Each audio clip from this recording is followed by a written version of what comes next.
ভাই পাল্টানো দরকার। সে বলে এভাবে দিদি চেঞ্জ দাদাও চেঞ্জ। যদি জানতাম যে দলের মধ্যে এত দুর্নীতি, কয়লা চোর, মাটি চোর, ত্রাণ চোর, বালি চোর, মিড ডে মিলের চোর। দিদি ভোট চুরিটা ছাড়া পড়ে গেল। তোমরা একটা জিনিস ভালো মতনই জানো যে মানুষের কখনো ভ্যালু থাকে না, মানুষ যেই সিটে বসে সেটার ভ্যালু হয়। যেমন ধরো ভোটের রেজাল্টের 1 ঘন্টা আগে পর্যন্ত মমতা ব্যানার্জি মুখ্যমন্ত্রী ছিলেন, এখন সেটা অতীত। অতীত থেকে মনে পড়লো দিদি নাম্বার 1।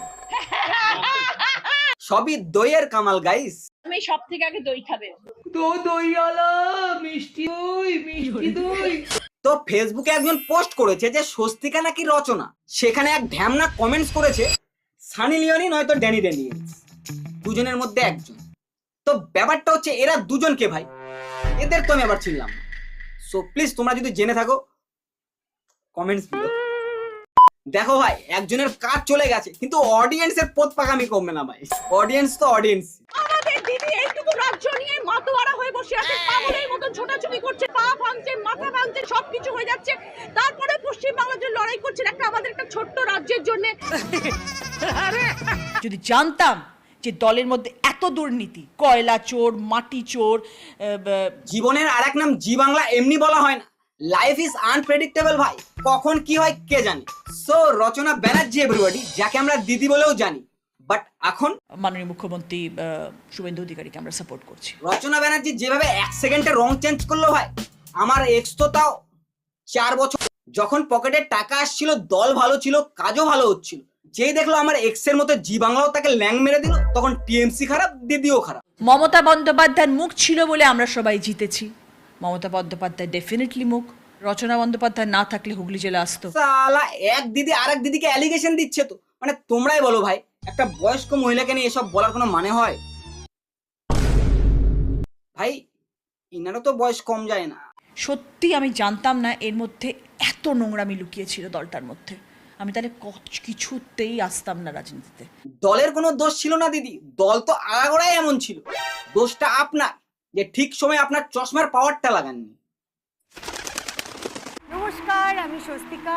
আপনাদের ভালোবাসার আশীর্বাদে এগিয়ে নিয়ে যাব দিদি নাম্বার 1 এর সিজন 10। স্বস্তিকা এখন দিদি নাম্বার 1, তাই রচনার ক্ষোভ। স্বস্তিকা এখন দিদি নাম্বার 1, তাই রচনার ক্ষোভ। গাইস কেমন লাগছে কেটে আমার গোপ? পুরে সালা কি শায়রি বলে দিলাম, সবার জয়। আবে তুই থোড়া সা আমি খুব ভালো ছিলাম গো। আমি আমার কাজ নিয়ে, আমি আমার শুটিং নিয়ে। এটা শোনার পর আমি কেন, মমতা ব্যানার্জিও কষ্ট পেয়ে যাবে ভাই। আমি খুব ভালো ছিলাম গো। ইস কি কষ্ট ভাই, এমন মনে হচ্ছে না যে বুকে পাথর না, জি বাংলার লোগো চেপে রেখে বলছে। আমার নিজস্ব পার্সোনাল লাইফ নিয়ে, সব কিছু নিয়ে আমি অত্যন্ত ভালো ছিলাম, এবং এটা আমি মিথ্যা কথা বলছি না, সেটা দর্শক খুব ভালো করে জানে। দর্শক তো অনেক কিছুই জানে দিদি, তা আপনার মনে আছে কি হুগলির ধোঁয়া?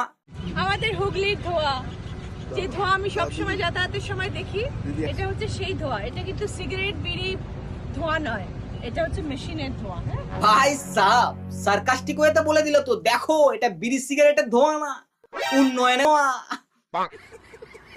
পশ্চিমবঙ্গের চাকরি আর শিল্প কিছুটা ঠিক আমার এক্সের মতো, টাকার কাছে সব বিকৃত ভাই। আবে সালে বলেইছিলাম আমি যখন বলা শুরু করব তখন পেটে খাওয়ার যাওয়ার আগে হিচকি উঠবে। বড় হারামি হো বেটা। এটা তোমাদেরকে বলিনি গাইস, আমার এক্সের জন্য ছিল। সত্যি আমি জানতাম না এর মধ্যে এত নোংরামি লুকিয়েছিল। সত্যি আমরাও জানতাম না যে আপনি এত সুন্দর অ্যাক্টিংও করেন। মিস্টার ব্যানার্জি, আপনাকে আমি জানিয়ে রাখি, রচনা বন্দ্যোপাধ্যায় একমাত্র হিরোইন পশ্চিমবাংলায় যে মিস্টার বচ্চনের সাথে কাজ করেছে। আপনি বোধহয় জানতেন না যে। হাত তো ওখানেও পাততে হয়েছিল। দিদি আমাদের ওখানেও ভুল মানুষকেই বেছে নিয়েছে।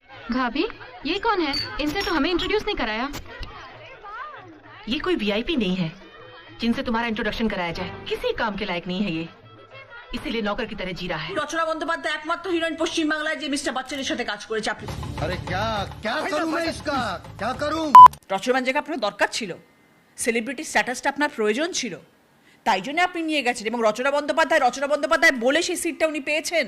শুধু তৃণমূলের লোগো নিয়ে একটা রামশ্যাম চৌধুরীকে দাঁড় করিয়ে দিলে আপনি সিটটা পেতেন না। তাই দলটা ছাড়ার কোনো এমপি পদটা ছাড়ার কোনো প্রশ্নই ওঠে না। দিদি আপনি না হয় ছাড়বেন না, কিন্তু দাদা যদি আপনাকে ছাড়াই দেয়, এইভাবে যে সবকিছু পাল্টাবে ভেবে তো আমি অবাক। যাও একটা রিয়েলিটি শো হাতে ছিল, জোড়া ফুলের চক্করে खत्म। Bye bye, tata, goodbye, गया।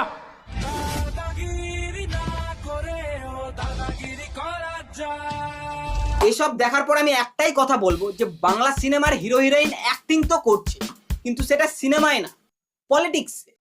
অভিনেতা অভিনেত্রী কেউ নেই, এখন সব নেতা মন্ত্রী। শালা এখানেও রাইমিং হয়ে যাচ্ছে, মানে আমি ভাই একটা সময় বাংলা সিনেমাকেই সবাই কপি করত, আর এখন বাংলা সিনেমার যা মান, সায়নী লাগাচ্ছে কিন্তু চলছে না। না সত্যি মানে কখনো ভাবিনি যে রাজনীতিতে আসার পরে এরম দিন দেখতে হতে পারে, এরম একটা পরিস্থিতি হতে পারে, রাজনীতির রূপ এরম হতে পারে, এত কদর্য একটা রূপ হতে পারে রাজনীতির, সেটা কখনো আন্দাজ করতে পারিনি, কখনো ভাবতে পারিনি। ভাবলে হয়তো এই জায়গায় থাকতাম না। দিদির ওপর ভরসা ছিল। কথা রাখেনি তো সে তো আমার যাগে, কথা দেওয়াই হয় কথা না রাখার জন্য। এবার আসি হুমায়ুন কাকাতে। সালা কাকা তো ওপেন মার্কেটে সেটা ভেঙে দিচ্ছে ভাই। তা আমি শুভেন্দু অধিকারীকে সেদিন বলেছি, আমি যেদিন ময়দানে মুসলমানদের নিয়ে নেমে যাব না, সেদিন এমন সাটা ভাঙা মাছ শুরু করব, আগে ছিল মমতা ব্যানার্জি, আর এখন এই কাকা। লাখ লাখ লোককে রাস্তায় নিয়ে নামাবো, আর সাটা ভাঙা মাছ দেবো, আর জেলে যাব। আমি যেদিন ময়দানে মুসলমানদের নিয়ে নেমে যাব না, সেদিন এমন ছাটা ভাগা মার শুরু করবে যে। ভাই এসব কি হচ্ছে? আমি নিজেই আগে ভিডিওতে সেটা ভাঙা বলতাম না, অ্যাসেম্বলিতে যখন হয়ে গেছে, মানে এলাও হয়ে গেছে, সো আমি বলতে কি। আমি এইভাবে দিতে পারবো না। এ ভাই যার নাকি বাংলা কথাই স্পষ্ট নয়, তাকে বলছে হিন্দি বলতে। এমন সাটা ভাঙা মাছ শুরু করব। আরে কাকা মজা করলাম তো, যেমন আপনার সরকার সাধারণ মানুষের সাথে করেছিল। ওকে मैं निकल के आ रहा, उसी टाइम अचानक मेरे ऊपर हमला किया। ভাই এটা হিন্দি ছিল নাকি হিন্দির চমৎকার 3 ইডিয়েট वाला? ओको मैं निकल के आ रहा, उसी टाइम अचानक मेरे ऊपर हमला किया। ও কমে নিকল কে আয়ো, দাঁড়াও একটু দেখতে হবে যা হিন্দি বলেছে কাকা। উসি টাইম আচানক মেরে উপর হামলা কিয়া। আপনার কোনো কোশ্চেনের উত্তর দেব না। একটা মেয়ে সবকিছু পারে ভাই, কিন্তু রিজেকশন হ্যান্ডেল না কো। আপনার কোনো কোশ্চেনের উত্তর দেব না। উনার আপনাকে পছন্দ হয়নি মনে হয়। আপনি যদি শুভেন্দু অধিকারী হতেন তবে চুমু নিয়ে নিত। শুভেন্দু অধিকারী যেটাই করুক কাকার সেটাতেই প্রবলেম। 2 সতীন ছিলেন নাকি? হ্যাঁ আপনার কোনো কোশ্চেনের উত্তর দেব না। আপনি আমাকে বাধ্য করাবেন, আপনি জোর খাটাবেন। কেন উত্তর থাকবে না? আমি দেব না আপনাকে। ভাই এখানে তো আলাদাই দেওয়া নেওয়ার কথা চলছে। দিতে যদি হয় প্রতিশ্রুতি দিন, তবেই না সেটা ভাঙতে পারবেন।